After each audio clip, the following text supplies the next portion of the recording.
और गाजा से इस वक्त बहुत बड़ी खबर आ रही है। हमास ने बहुत ही बड़ा दावा किया। हमास का दावा है कि अल शिफा अस्पताल और उसके परिसर में 40,000 लोगों ने शरण ले रखी है। देखिए, बड़ी संख्या, 40,000 लोगों ने शरण ले रखी है और इजराइल इन 40,000 आम लोगों को मारना चाहता है, उनका खात्मा करना चाहता है। इन आम लोगों को मारने के लिए ही इजराइल ने यह दावा किया है कि अल शिफा अस्पताल के नीचे हमास का हेडक्वार्टर है। दरअसल इजराइल के प्रधानमंत्री बेंयामिन नेतन्याहू ने एक वीडियो जारी किया जिसमें यह दिखाया गया कि अस्पताल के नीचे हमास का हेडक्वार्टर है और यह वीडियो भी इस वक्त आपके सामने मौजूद है। दरअसल इजराइल डिफेंस फोर्स का यह बड़ा दावा है कि उत्तर गाजा से लगभग 7 लाख लोग दक्षिण गाजा की तरफ जा चुके हैं, लेकिन करीब 3 लाख लोग अभी भी उत्तर गाजा में मौजूद हैं और हजारों लोगों ने इसी तरह अस्पतालों में शरण भी ले रखी है। देखिए इस वीडियो को, इस तस्वीर को बहुत ही गौर से आप देखिए। इसके जरिए आप समझ पाएंगे कि आखिर ये पूरा दावा क्या सामने आ रहा है। इजराइल ने उत्तर गाजा के दरअसल 10 से ज्यादा अस्पताल यहां पर खाली करवा दिए हैं। बेहद गौर से देखिए, ये जो पूरा इलाका आपको नजर आ रहा है दरअसल, लेकिन अल शिफा अस्पताल अब तक खाली नहीं किया गया है और हालांकि इजराइल की तरफ से पहले भी कई बार इस अस्पताल को खाली किए जाने का नोटिस दिया जा चुका है। और अब आगे बढ़ते हैं। अमेरिका के एक बहुत बड़े एक्शन से हम यहां पर इस खबर को लेंगे। दरअसल अमेरिका ने यह एक्शन हमास के सबसे बड़े हमदर्द ईरान के ठिकानों पर किया है। अमेरिका ने ईरान से जुड़े इस्लामिक रिवॉल्यूशनरी गार्ड कॉर्प्स के ठिकानों पर एयर स्ट्राइक कर इसे निस्त नाबूद कर दिया। दूसरी तरफ आतंकी संगठन हमास का हिमायती चीन का लड़ाकू विमान अमेरिका के विमान से भिड़ते भिड़ते बचा और इसी के साथ साथ हमास इजराइल महाजंग में रूस की भी अब एंट्री हो गई है। सवाल यह है कि क्या इजराइल हमास की यह जंग धीरे धीरे तीसरे विश्व युद्ध की तरफ बढ़ चला है।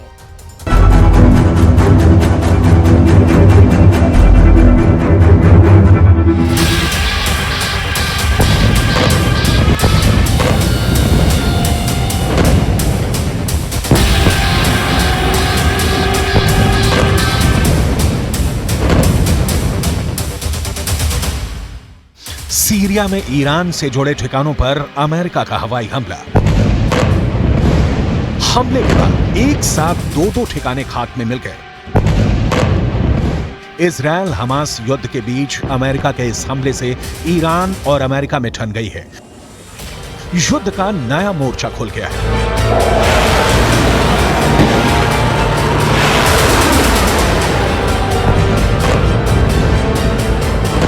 दक्षिण चीन सागर में चीन का लड़ाकू विमान अचानक अमेरिका के विशाल बॉम्बर के सामने आ गया। दोनों के बीच का फासला सिर्फ 10 फीट रह गया था। फिर क्या हुआ? क्या अमेरिका के बॉम्बर से भिड़ गया चीन का लड़ाकू विमान या दुम दबाकर भाग खड़ा हुआ? इसे आगे तफसील से बताएंगे और इस भिड़ंत का पूरा वीडियो भी दिखाएंगे। अभी बस इतना जान लीजिए कि ऐसा कर चीन ने एक बार फिर यह साबित कर दिया है कि वो अमेरिका से लड़ने को तैयार बैठा है। सवाल है, क्या अगर अमेरिका इजराइल के साथ जंग में कूदा तो चीन भी युद्ध में अमेरिका के खिलाफ कूद पड़ेगा? क्योंकि चीन की सेना का दावा है कि बस एक ऑर्डर आएगा और चीन के लड़ाकू विमान ऐसे ही अमेरिका के विमानों से टकराने निकल पड़ेंगे।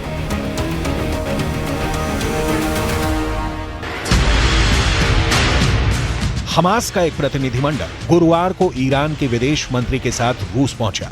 हमास का प्रतिनिधिमंडल ऐसे समय में मॉस्को का दौरा कर रहा है जब इजराइल गाजा पट्टी में हमास के ठिकानों को तबाह करने में लगा है। हमास की तरफ से रूस में हुई इस मीटिंग की तस्वीरें जारी की गई हैं। आगे बढ़ें। इससे पहले इस तस्वीर में दिख रहे लोगों को जान लीजिए। बाएं से पहले है बस्सेम नईम। नईम हमास के इंटरनेशनल रिलेशन हेड है। दूसरे हैं मिखाइल बोगदानोव ये रूस के उप विदेश मंत्री हैं, मिडिल ईस्ट में पुतिन के विशेष दूत हैं। तीसरे शख्स का नाम है मौसा अबू मरजौक। ये हमास पोलित ब्यूरो के वरिष्ठ सदस्य हैं। दावा किया जा रहा है कि इस मीटिंग को बहुत ही गंभीरता से लेने की जरूरत है क्योंकि यह नया गठबंधन अमेरिका के खिलाफ युद्ध का ब्लूप्रिंट तैयार कर सकता है।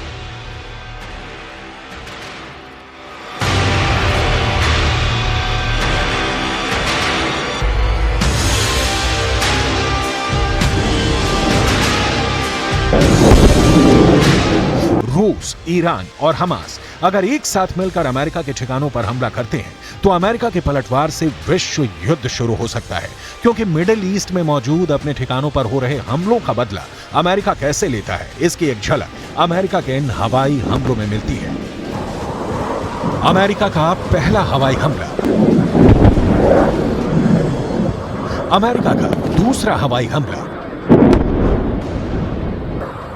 अमेरिका का तीसरा हवाई हमला।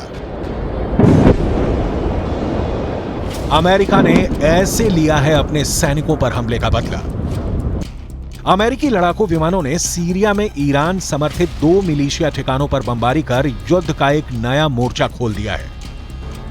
इजरायल हमास युद्ध के शुरू होने के बाद एक बार अमेरिका और ईरान आमने सामने हैं। इसी महीने खाड़ी देशों में मौजूद अमेरिकी ठिकानों पर हमले हुए। इन हमलों में अमेरिका के 24 सैनिक जख्मी हो गए, एक की जान चली गई। इसके बाद अमेरिका ने ऐसा पलटवार शुरू किया है जिसमें दुनिया को विश्व युद्ध के संकेत दिखाई दे रहे हैं।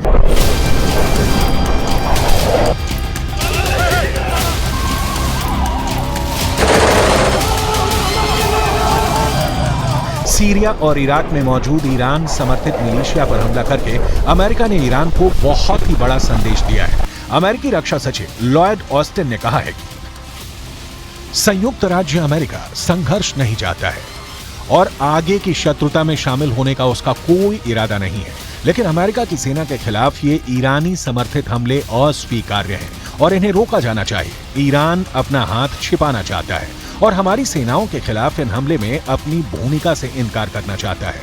हम उन्हें ऐसा नहीं करने देंगे। अगर अमेरिकी सेना के खिलाफ हमले जारी रहे तो हम अपने लोगों की सुरक्षा के लिए और जरूरी कदम उठाने में संकोच नहीं करेंगे।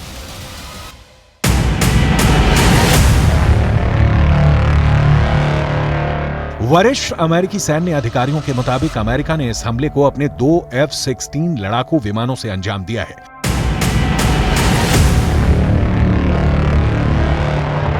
अमेरिका के लड़ाकू विमानों ने उन्हीं ठिकानों पर बारूद बरसाए हैं जिनका इस्तेमाल हाल में अमेरिकी ठिकानों पर हमला करने के लिए किया गया। अमेरिका की तरफ से यह हवाई हमला इराक की सीमा पर सीरिया के शहर अबू कमाल के पास किया गया। अमेरिका का दावा है कि यहां ईरान के रिवॉल्यूशनरी गार्ड कॉर्प्स ने अपने हथियारों और गोला बारूद का डिपो बना रखा है। इसके काफी नजदीक अमेरिका का एक अहम ठिकाना भी मौजूद है जिसे हाल में कई हमलों में निशाना बनाया गया है।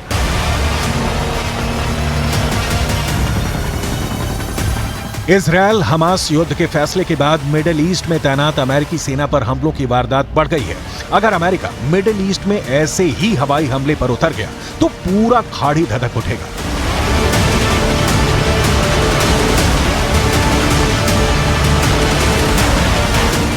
सीरिया में हमले के बाद दक्षिणी लेबनान का नंबर आ सकता है। दक्षिणी लेबनान के साथ साथ इराक और यमन में भी अमेरिका पलटवार कर सकता है। हाल में अमेरिकी बेस पर कम से कम 12 हमले किए गए। इन हमलों में 21 अमेरिकी नागरिक घायल हुए। इराक में अमेरिका के बेस अल असद और सीरिया में अल तनफ गैरिसन में ईरान से जुड़े संगठनों ने यह हमला किया था। अमेरिका का कहना है कि आज किया गया हमला उसी का जवाब है। पेंटागन के मुताबिक इराक और सीरिया में मौजूद अमेरिका के बेस पर दर्जनों हमले किए गए हैं। मिसाल के तौर पर 17 अक्टूबर को इराक में अमेरिका के बेस अल असद पर हमला हुआ। 17 अक्टूबर को इराक में ही अमेरिका के अल हरीर एयर बेस पर हमला हुआ। 18 अक्टूबर को सीरिया में अल तनफ गैरिसन में ईरान से जुड़े संगठनों ने हमला किया था। 24 अक्टूबर को सीरिया में अल उमर ऑयल फील्ड बेस पर हमला हुआ। वहीं इराक में एरबिल एयरफोर्स पर ड्रोन से हमले की कोशिश की गई। इन्हीं हमलों के जवाब में अब अमेरिका ने अपने लड़ाकू विमानों को हमले के लिए उतार दिया है।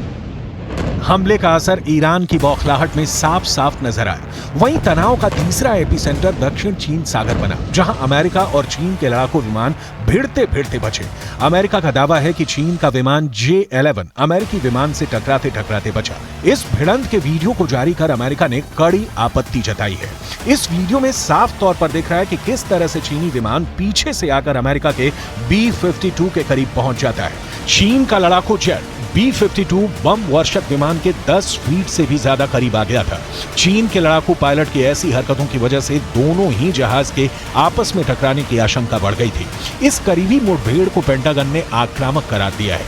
एक तरफ चीन से अमेरिका की भिड़ंत दूसरी ओर अमेरिका का सीरिया में ईरान समर्थित बेस पर हमला, साथ ही साथ हमास के प्रतिनिधिमंडल का रूस पहुंचना और इजरायल हमास के बीच युद्ध का और बारूदी होना, संकेत साफ है अमेरिका के खिलाफ रूस, चीन और ईरान की घेरेबंदी और बढ़ती जा रही है, जिसका असर इजरायल हमास युद्ध में साफ साफ दिख रहा है।